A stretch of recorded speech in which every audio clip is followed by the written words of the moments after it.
Before we begin, this episode contains references to cults, self-harm, mass suicide, domestic violence, coercion, theft, grooming, murder, and family annihilation. Listener discretion is requested.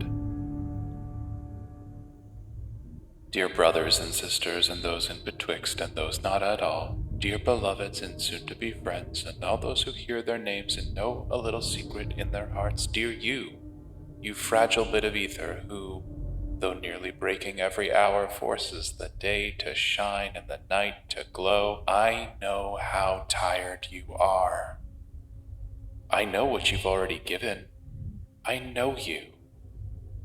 There is, I promise, a place for you to remake yourself. There is a place to learn to break through the brittle and temporary shells which stand between you and everything else. I was once where you are. I stood in the abyss, and before all things could fade from my perception, I saw it. I saw you there. I would like to tell you about my vision. You, with your hand outstretched, lifting another to stand with us, and then another, frail as we were, strong as we become, no longer decorations, not ornaments, but that which is to be bred and to be adorned. And so I ask you today to join me, to come with me to a place of magical purpose, far from the fickle and unjust whim of the unruly and the ignorant. There is a place of restoration for you, little love. Travel with me to the valley Igrula and live and work and worship in peace and freedom and purpose.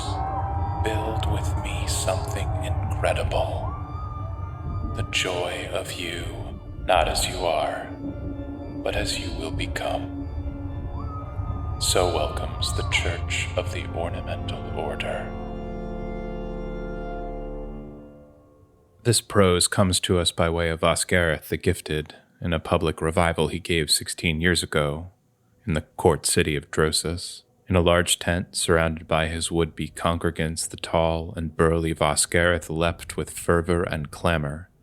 His beard swept and swayed, he bayed at the crowd with confidence and charisma, promising them better futures, promising it to perhaps those who were most vulnerable. And who wouldn't want to hear that? Who wouldn't want to hear that the hard work we have done is enough? Who wouldn't want to join such an inviting piper, leading poor souls to a place where they could feel anchored to something greater? Some 9 short months later, many of those in attendance in Drosus would be found dead in the commune that Oscareth constructed. His Church of the Ornamental Order would make one final offering, bathing in blood the site of their final resting place. It is a small, treeless grove deep in the Igrula outland. On the wind, the place carries a song which seems louder today than it was yesterday, more enticing, more structured, recruiting voices to recruit voices on its behalf. You and I, Investigator, know this place by a different name, an older name. This is the Crimson Mission. This time on Alchemy Investigations, we conclude our exploration begun in the previous episode, finishing the tale of the Crimson Mission of the Igrula Valley in the modern era. From a pair of errant thieves who gained infamy and notoriety in a tragic betrayal and disappearance, to a step-by-step reconstruction of the Ornamental Order's final days. Join us as we come to appreciate just how dangerous the gift of purpose can be to those who visit the Crimson Mission. Greetings, investigators. With you again is Ichabod M. Groster, lead dispatch for Alchemy Investigations, the realm's foremost private investigatory body. Before we can begin in earnest tonight, I must offer a reminder. What you are about to hear is part 2 of the Crimson Mission's long and sad tale. If you have not yet listened to our findings from the first episode, which consists of the tragic fate of the good ship Gloria Moss and the, frankly, very upsetting contexts surrounding Starcy Japenda's The Crimson Lady of the Valley painting, now is the moment to return to your feed and find that episode entitled Abandoned Mission 1. Without it, you will be ill-prepared for the upcoming investigation, and given the proven lethality of the mission itself, I would hate to see that. Additionally, and while we are on the subject, this particular episode describes social manipulation and self-harm on such a scale that, if you are sensitive to such matters, now would very much be the time to depart. No investigation is worth your well-being, but if you are still here, prepare yourself. What awaits for us in the abandoned Crimson Mission does not want to be alone. And if we are not careful, we may join it forever. As did Tobias Arnhem, a thief and a con artist of some renown, who disappeared into the Igrula jungle, leaving behind an increasingly disturbing series of songs, the bloody fingers of his missing wife, and a grim legend which persists to this day. This story comes to us by way of several sources, not the least of which being Arnhem's songs themselves. However, some of the most forthright reporting and record-keeping on this case was done by the Corvaray Mercantile, a general store on the main street of Corvaray, a small settlement which abuts the Igrula jungle, though both Corvaray and Igrula do go by other names in other tongues. Corvaray Mercantile holds a unique claim to fame with regard to this case, and while I personally find their use of the Arnhem events as a type of ghastly trademark distasteful, I cannot fault their archival sense. Their story, complete as it is, begins long before the Arnhems stumbled into the Mercantile looking for a room. It started in Prosser's Lake, a long time past. Many years ago, when your parents were but children themselves, two thieves, a dashing mustachioed con man named Tobias and a deadly pickpocket named Amaya, met while casing the same party in Prosser's Lake, a small city to the south. As the story goes, they were both independently angling for the Countess's emerald necklace, and when Tobias had charmed his way into the lower vaults under some flimsy pretense, he caught Amaya, already there, absconding through a magical portal with the jewels already in hand.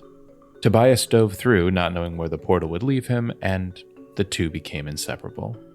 Now, at this time in Prosser's Lake, it wasn't enough to just be a rogue or thief. Everyone of note had a gimmick. Some became known as feared murderers who left nobody alive, some were known as ghosts who would infiltrate a stronghold and leave nothing but whispers in their wake. But Amaya and Tobias had a flair for the dramatic, and they seemed to live for the public spotlight. They would plan these grand, loud, bombastic capers, stealing magical totems and family heirlooms from landed gentry. They would always give some of their ill-gotten gains back to the area poor, and they would lay in wait on highways to intercept tax collectors on their way to remote villages. They were real thieves of the people, and if you'll permit the saying, they stole a few hearts along the way. If you've ever heard the provincial tune, "A Fine Price to Pay," that's about them. I particularly like the line, "The richer you are, the harder you fall once the Arnhems have paid their call." Catchy. But, as with all good things, this reign of regional anti-capitalist terror would be stymied when the Arnhems picked a prize just a little too big for their talents. In what would turn out to be their last real caper, the Arnhems redirected a shipment of medicinal herbs from the Duke of Wellshore's storehouses to a mining village in desperate need of vertial root. The Duke did not like this. He dispatched some of his private mercenaries and hired the famed bounty huntress Lucia Hayes. If you've ever heard that name, you know how serious the Duke must have been. Hayes went to her grave as a very old, very wealthy woman. And I know a lot of great bounty hunters, and I know a lot of old bounty hunters, but there aren't many great old bounty hunters. Hayes was unique. So, with Lucia Hayes on the scent of the Arnhems, the two thieves knew they had to disappear. They had to find a place that was so wickedly inhospitable that Hayes wouldn't track them through it. And as the legend would relay, they found an old map to a thick and angry jungle and decided that that place, Igrula, would be nasty enough to keep the Duke's hunters at bay. And while they were right about the hunters, they may have underestimated just how dangerous the Igrula jungle itself would be. Now, the story I've just shared with you comes by way of the Corvaray Mercantile. They have a small gift shop and some branded merchandise about the Arnhems. Given what happens to them, I still think this is in bad taste, but I never really understood tourism anyway. Nobody knows exactly what happened to the Arnhems when they walked through the Igrula jungle to escape Lucia Hayes. There's no official record. But what we do know is that 6 weeks into the harvest season, Tobias and Amaya Arnhem arrived in Corvaray, having walked through the jungle in its entirety. They limped out of the greenery and took a room under a false name in the Mercantile's boarding floor. There is a lot that the Mercantile's narrative glosses over. The way they tell it, the famed rakish conman Tobias Arnhem had such a silver tongue that he would sell a lump of iron as if it were a ruby. But of course, you and I, dear investigator, know better. Tobias Arnhem left the jungle coming to Corvaray, and it would seem that he left the man he was in that thick, dense forest. The story from the Mercantile is not wholly incorrect. According to record, the morning after he escaped the Igrula jungle, Tobias marched straight into the front desk of the store and told the merchant that he had a precious stone in his possession and that he would sell it if the price was right. He said that it was a valuable ruby that he stole from some old church in the middle of nowhere. Now the merchant, who had grown up hearing stories about the Crimson Mission, stood wide-eyed, staring at the thief in disbelief. Stealing from the mission would only bring pain and suffering, at best. So it was almost a relief to him to see Tobias pull from his pack with great care a lump of simple pig iron, placing it gently on the counter. The merchant must have thought Tobias was pulling his leg, a bad joke for sure, but a bad joke is so much better than actually stealing from a haunted churchyard. When the merchant informed Tobias that in fact he did not need any iron today, according to the most sanitized narrative, Tobias slunk away, his ruse made plain. But that's when the song started. And quite honestly, I genuinely think that Tobias thought what he had was a ruby. But I think that ruby was only for him. He wouldn't be able to sell it, not to the Mercantile, not to anybody. We will come to learn that while traveling through the Igrula jungle, Tobias and Amaya Arnhem took shelter in the abandoned Crimson Mission. Whether they found it organically or were called there, I cannot be sure. And being a thief by trade, I think Tobias helped himself to one of the ruby-red stones which comprised, and still comprise, many of the structures in the mission. When he offered that to the merchant, I really do think he was trying to sell something priceless, and in a way he was right. Tobias Arnhem was not, by any training, a musician. Everyone plays the lute at parties, I suppose, but Tobias didn't seem to have that gift, or at least it wasn't recorded. But what we know of his and Amaya's last days, we know in part because of a small book of songs, or poems, he left in his room where the sheriff found blood and the signs of struggle, more on that in a bit. Some investigators have called this document a diary, but that term would indicate a misleading level of coherence. Tobias's songs offer some clue into his rapidly deteriorating mindset. Now, I am not a singer, and I will spare you all an attempt at a musical rendition, but if you ever find yourself in Corvaray at the Mercantile, the house band will, on occasion, perform some of these, especially if some copper is slipped to them. The first songs aren't really made to rhyme. In fact, they serve almost like Lagostinian tone poetry, which just highlight words or phrases over and over again so that they intentionally lose meaning. Foot for foot for foot for foot, we walk back.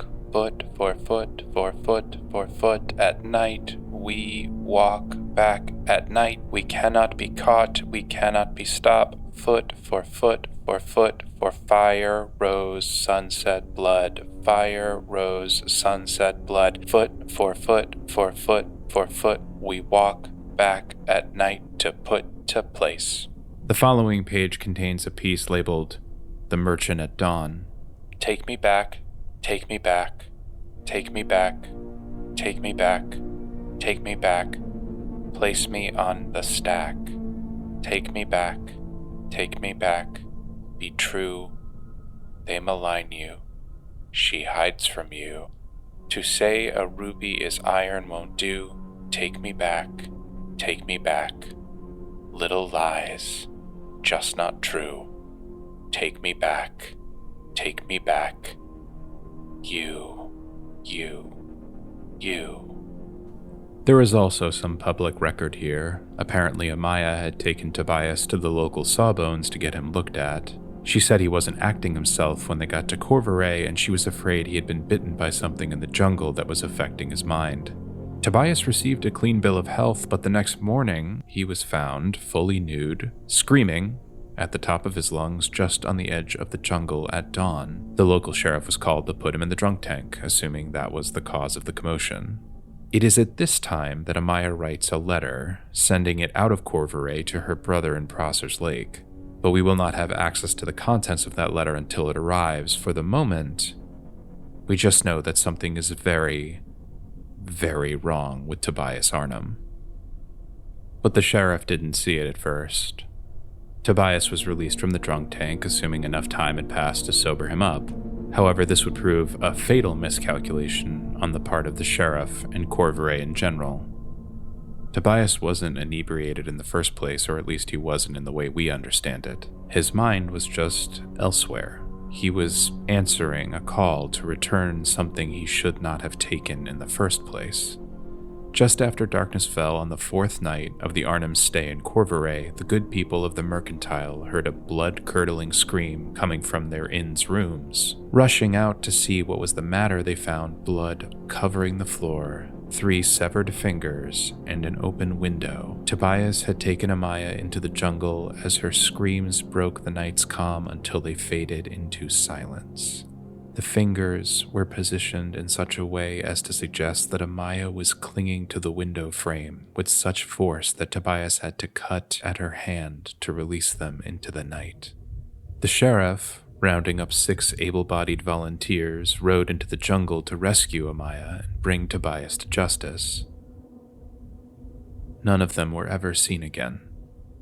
Eventually, Lucia Hayes made her way to Corvaray, and when she tried to round up a posse to go into the jungle and find the Arnhems as well as the sheriff, she found no volunteers. None of the bodies were ever recovered, not the Arnhems, not the sheriff, nobody. And 4 weeks later, a letter would arrive at the doorstep of Jose Pertel, Amaya's brother. The letter she happened to write the night before she would be taken. While it was originally written in a type of regional thieves' patois, it has been translated for posterity by the owners of the Corvaray Mercantile. I present it to you here, in the common tongue, in its grim entirety. Jose, we have made a grave error which I fear will cost us dearly. While evading Hayes and our goons, we have made the Igrula Basin and pushed our way towards a part of the map that we thought to be an abandoned missionary encampment. After several grueling days on foot, we made our way to a clearing adorned with these red stone ruins, outlines of structures now long gone. There was shelter and peace we could breathe. We thought this place would be a respite from the chase, but I'm afraid it has led us to another hunt altogether.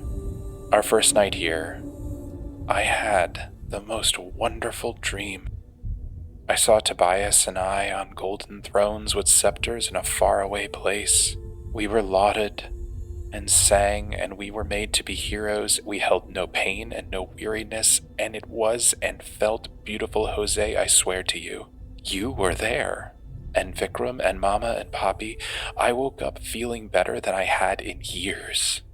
The sunburn I had accrued was gone. And Tobias, it would seem, felt the same way. We rested that way for days, regaining our strength and vigor. And it would seem that the encampment provided. Little critters would wander into our camp and near jump into the campfire to be cooked. One morning it rained and the leaves on the outskirts kept the dew so we could drink our fill. We could have stayed there forever, Jose, and we should have. We made a mistake in coming, but we made a bigger mistake in leaving. But as the time came to move on, Tobias began to act oddly. He would sleep late well into the day. He would stay up long after I'd fallen asleep and the fire had gone out for the night. I thought he was keeping watch. And in a way, perhaps he was. When we left, I knew something was wrong, but we had to make it for the other side of the jungle. And it wasn't until we reached Corvaray that I saw what he had done. With his pry bar, he had loosened one of the bright ruby stones from the structures in the clearing, and he had taken it from that place. Stupid. Stupid. He tried to sell it, the git. When the shopkeeper told Tobias that the stone was just a lump of iron, I think it broke him. He came back to the room muttering something about liars, little lies, and scoundrels. He kept repeating little lies over and over and over again. That first night, I woke to him leaving the rooms we rented. I thought he was going to the privy, but he was gone for such a long time, almost until sunup. And he returned to me with these scratches and bruises and dirt about the feet and fingernails. He keeps singing these tunes that I've never heard before. Something is very wrong, and I don't know where to go. Back to the clearing? Back into the jungle? Back home and risk the Duke's forces? Or continue on with this man I no longer know? People are starting to notice. Tobias spent the night in jail, and I am here contemplating whether or not to leave him. Maybe I should. Ichabod here. She should have. She absolutely should have. I understand why she would be conflicted about this, and I'm not trying to blame her for her choice to stay. But if any of you ever find yourself in a similar situation, the time to leave and seek professional safety would be, well before this. I fear the man he will be when he returns, and I fear what that person will do. When he first showed me the stone, I saw the redness of it, the crystal, and the shining gleam. It was a ruby. I saw it through and through, but now when he shows it to me, which he does nearly every hour, I can only see a lump of iron. I smile back, saying, "Of course I see the ruby, of course I see it," but I think he knows I'm lying. Perhaps he swapped it out, or maybe it changed or transmuted or oxidized, or maybe he's crazy, or maybe I am. I don't mean to be dramatic, Jose. I don't mean to make a big scene. You know I don't like that. But I needed you to know about this, in case anything happens to him or to me. And should this continue, I may very well need your help, as you helped Cousin Hope a few years ago, should it come to that. I will send word. In the meantime, all my love, and say a prayer for me there. I will need it. It is highly likely that Tobias, who seems to have been sleepwalking into the jungle, attacked and kidnapped Amaya, dragging her back to the mission. How he was able to fend off the sheriff and his men, I will never know. By all accounts, Tobias was growing weaker and less coherent with every day in Corvaray. The only explanation I can really posit is that his strength returned as he moved closer to the abandoned church. The Corvaray Mercantile likes this story, despite how absolutely grim it is. Tobias has become a sort of mascot for their brand as a semi-supernatural frontier legend. And they will surely be willing to sell you some branded items which reinforce this tale of madness and murder and intrigue. I'm not sure what about this sort of dark tale draws people in, but it is perhaps the same propensity for the macabre that keeps you investigating and me at the dispatch. There is an odd phenomena of murder ballads, which I never fully understood. In this musical genre, a songwriter will write a tune from the perspective of a killer trying to explain just why they had to kill their victim. It narrativizes the horrendous crime. When I was younger, I thought that these songs were wholly disgusting, and part of me still does. They give more glory to murderers, adding to their mystique. But then, at a lecture by the infamous bard Ella Ra, I learned that for many people, especially those that are perhaps most vulnerable, these ballads serve as actual, practical warnings in a time where such matters were not so readily talked about. They taught people what to look for in the moments before one's life was truly in danger. Of course, Tobias and Amaya Arnhem have a song like this. It's called, not comfortingly, 3 Fingers Left. It's a local ghost story, and I would be surprised if the Mercantile didn't commission the song themselves. They even used some of the lines from Tobias's musical ramblings. But the riff that always stuck with me was this. Baby, our love is one that won't fade away, not like ruby into rot. They'll never find us deep in that wood. They can't take back what we got. Like I've said, it's a ghost story now. But every ghost story started out as a warning to someone who was in danger. And however the mercantile wants to spin or sell it, Tobias Arnhem went into the Igrula jungle and lost part of himself. To get it back, poor Amaya would have to pay that price. Troublingly enough, they would not be the last people to make the ultimate offering to the Crimson Mission. When we return, we will reconstruct the now infamous final days of the Ornemental Order sect and pose the question: if all of the members are said to have died on the site of the Crimson Mission, giving their blood to a higher purpose, why was the body of their leader, Vosgareth, found nowhere among them? That and more after our break.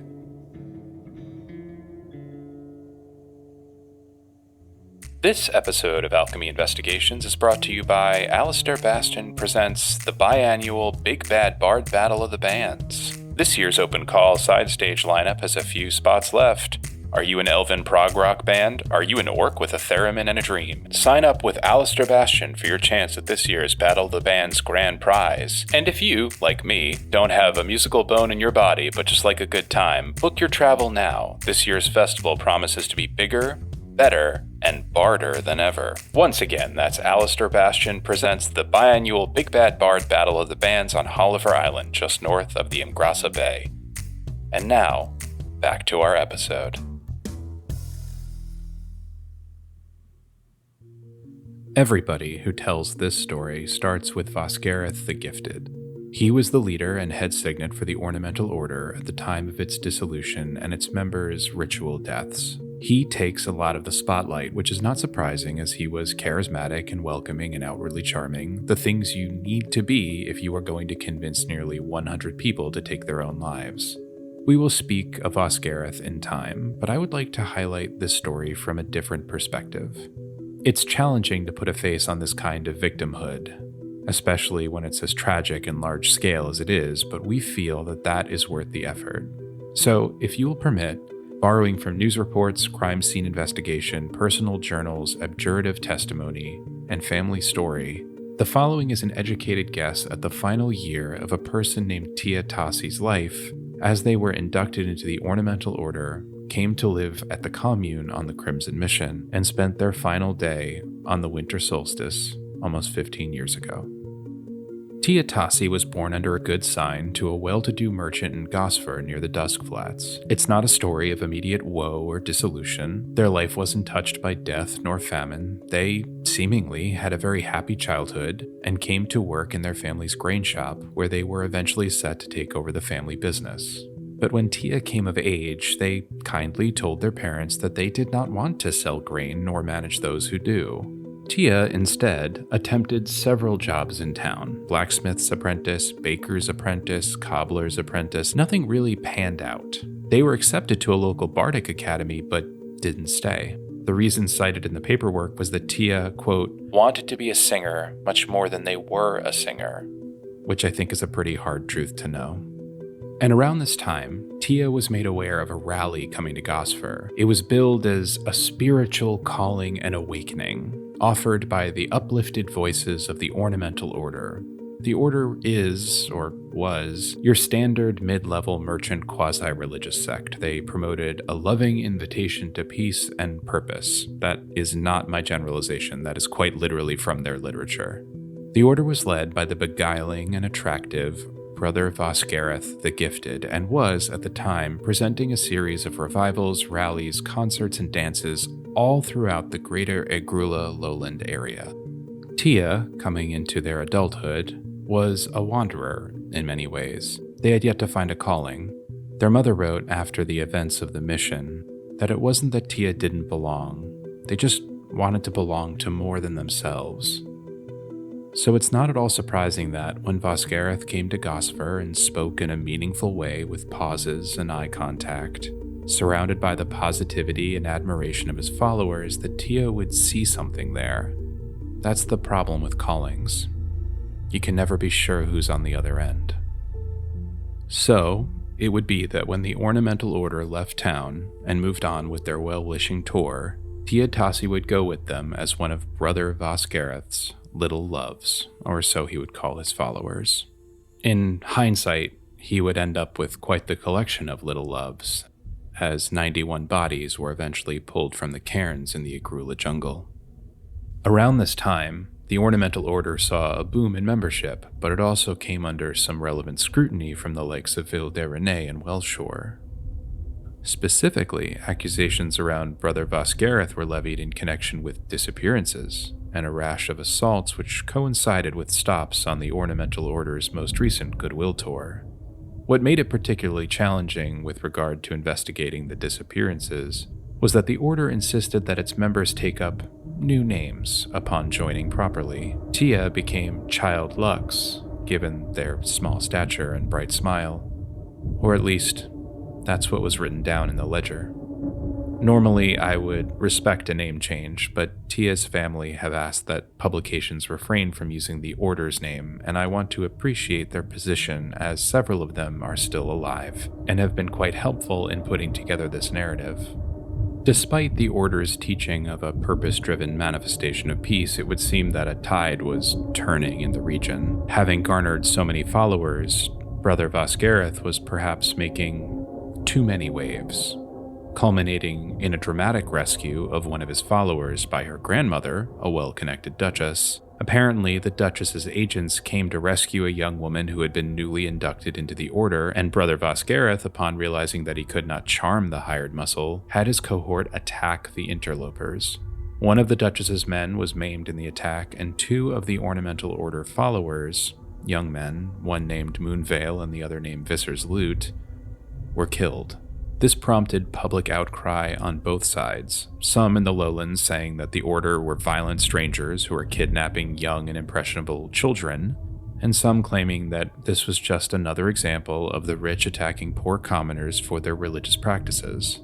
Looking back now, I have to believe that this controversy was part of Vasgareth's plan all along. This kerfuffle would mark the first of 2 times that Tia would send word back to their family. It was a short letter where they tried to explain that the Order wasn't violent and that they were merely trying to defend their right to peace and prosperity and progress. Given that several similar letters found their way out into the world at this exact time, I have to believe that Vasgareth coordinated a letter-writing campaign to sow goodwill and help improve the Order's public appearance at a time when it desperately needed that. But ultimately, as with many cults, the tide of public opinion had turned. The Order wasn't as welcome in towns and settlements as they had once been, and their ability to travel had become limited. They were out of fashion, and their fair season was coming to an end. With options dwindling, it would seem that time was up for Vasgareth. But then, he had a vision, as prophets are wont to do. To speak on this, he arranged one last big revival, calling in what I would imagine to be all of the favors that he had left. Taking the stage that night in Drosis, he spoke about a place of purpose, a place in the jungle where his people could be free, a place that came to him in a dream while he bathed in the lakes near Corvaray. You've heard these words before. I know you have. They started off our episode. But it would seem that just in time to escape the consequences of his mortal actions, Vasgareth would move his followers deep into one of the most unforgiving jungles this plane has to offer, building there a commune on the site of an old church from belief gone by. There, his followers, his little loves, would practice the purposeful peace that they promised. He called out to each and every one of them to do great works. And Tia, while they followed along, they went with the others to the Igrula Valley. Vasgareth would build a place of refuge there. He would call it a commune, but we would come to know it as a stage for something terrible to come. And then nobody heard from the Order or any of its members for 8 months. We will get to how the members of the Order were found, but based on divinations and occult forensics, we can draw some loose conclusions about the 8-month period of silence. Now, I would love to say that we live in a world where commune-based death cults are too rare to develop any notable patterns, but that is, sadly, not the truth. The typical pattern is this. A charismatic person recruits a number of well-meaning, influenceable people. The charismatic person brings them into confidence, and eventually the organization will cause friction with the surrounding social structure. To escape that tension, the organization will move to geographic fringes and set up communal living spaces without any real infrastructure. This is where the Ornemental Order departs from the narrative. Typically, logistical shortfalls, infighting, and a lack of any real long-form plan cause the organization to crumble from within as the leader's influence wanes against the crushing reality of a painful lived experience. But it would seem that the Order thrived in the jungle. They rebuilt the old structures there, they planted gardens, they were tanning and curing meats. Wards and circles of protection were cast and remain still. I hate to say it, because of what will come to happen, but the Ornemental Order, when set atop the Crimson Mission, was provided for. I know that the tendency is for these groups to brashly elect to live in independent squalor, all the while claiming that they have everything they need, but in this one particular case, it would seem that they actually did. And I have to imagine that for Tia, those 8 months were actually okay. Or at least that's what I want to believe. And then, on the winter solstice 15 years ago, things changed. Or culminated. The night before, Tia Tassi wrote a letter, along with many others, to friends and family. Unlike the messages before the move to Igrula, this one seemed far less coached, which makes the contents all the more mournful. Dear Mother and Father, and everyone I knew before, something beautiful has taken hold of my heart. I'm in love.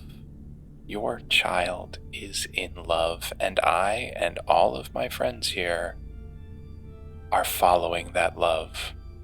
We're going away because this world is far too scared of our passion to witness it properly. We need to bear it elsewhere. I'm not dying. I'm not dying. I'm not dying. I cannot express that to you more. I am not dying.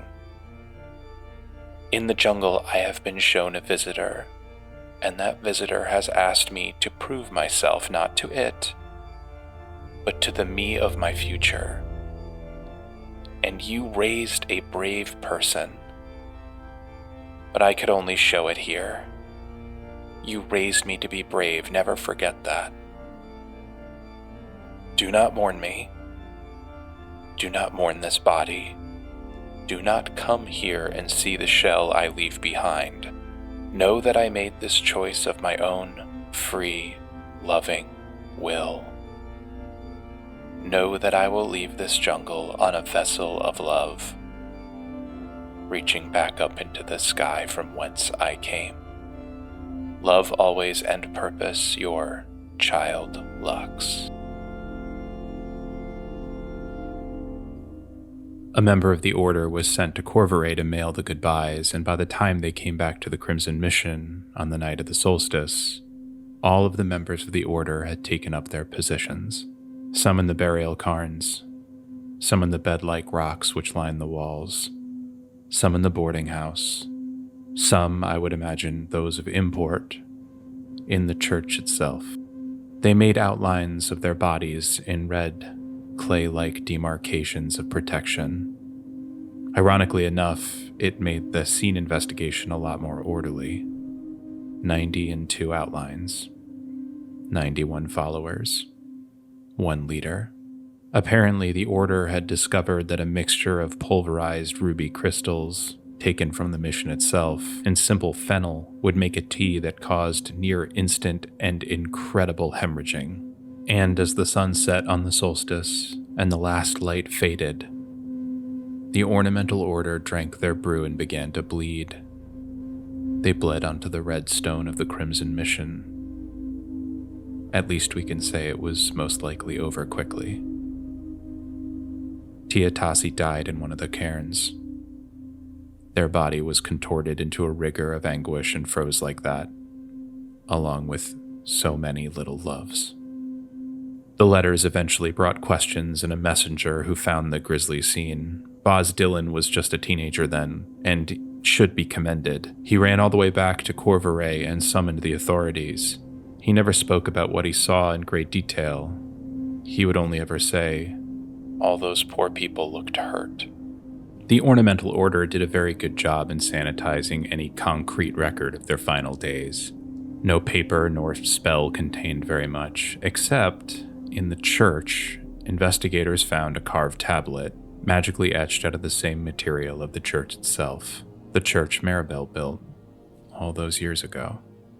It was written presumably by Brother Vosgareth on what I think was the night of the solstice.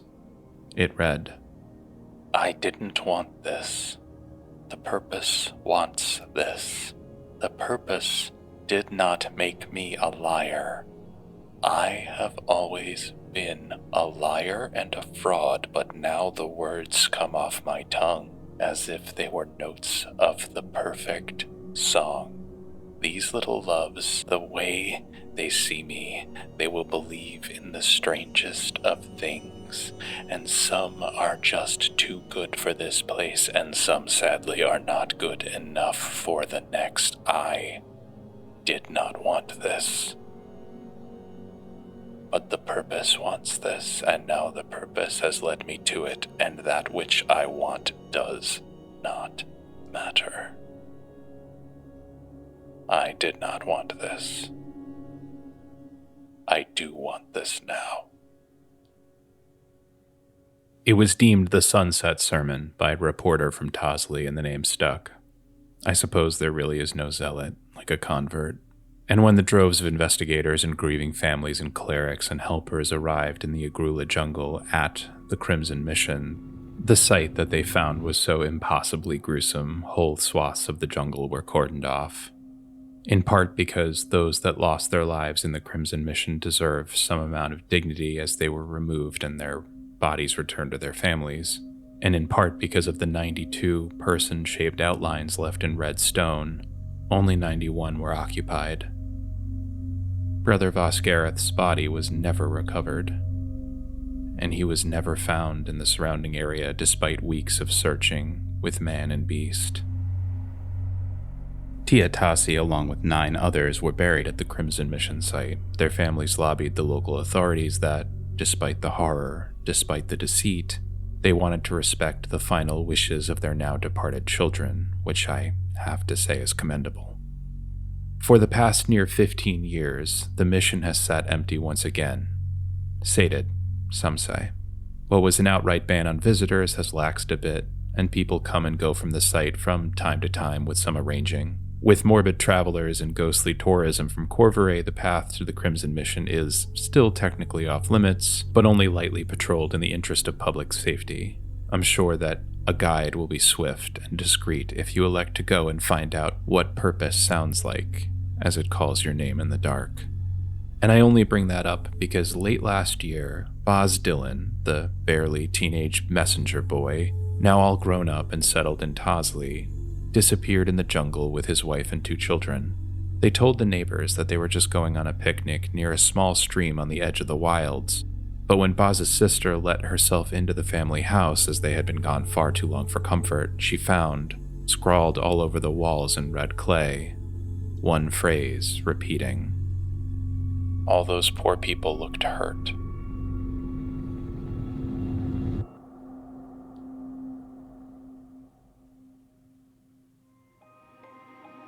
So, dear investigator, if you find yourself near Corvaray and are willing to explore a perhaps more open-ended supernatural investigation, I would offer these words of advice. Do not underestimate the Crimson Mission.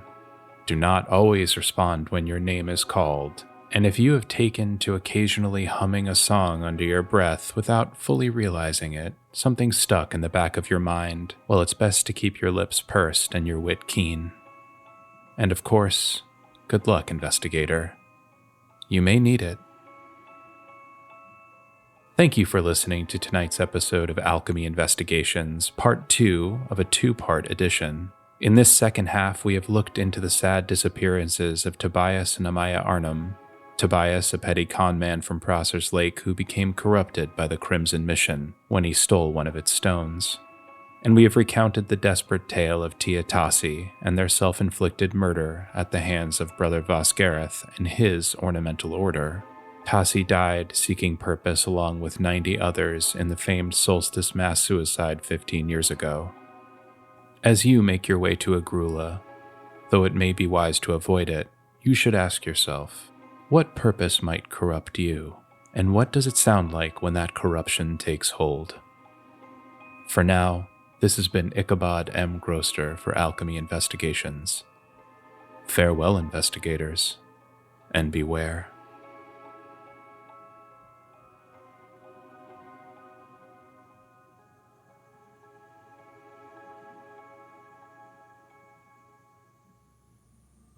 Alchemy Investigations is produced at Elsebreak Labs and is hosted by Ichabod M. Groster. This episode and its related materials are released with absolutely no warranty nor support and are distributed under the Creative Commons Attribution Non-Commercial Share-alike 4.0 International License. If you are interested in learning more about tonight's mystery or want to explore others, please click the link in the description or visit us at our website, alchemyinvestigations.com. There, Ichabod will explain the resolution of this particular scenario and offer tips on how it might be run as a tabletop role-playing game one-shot or as part of a larger campaign in your next game night. Tonight's story, all names, characters, and incidents therein are works of fiction.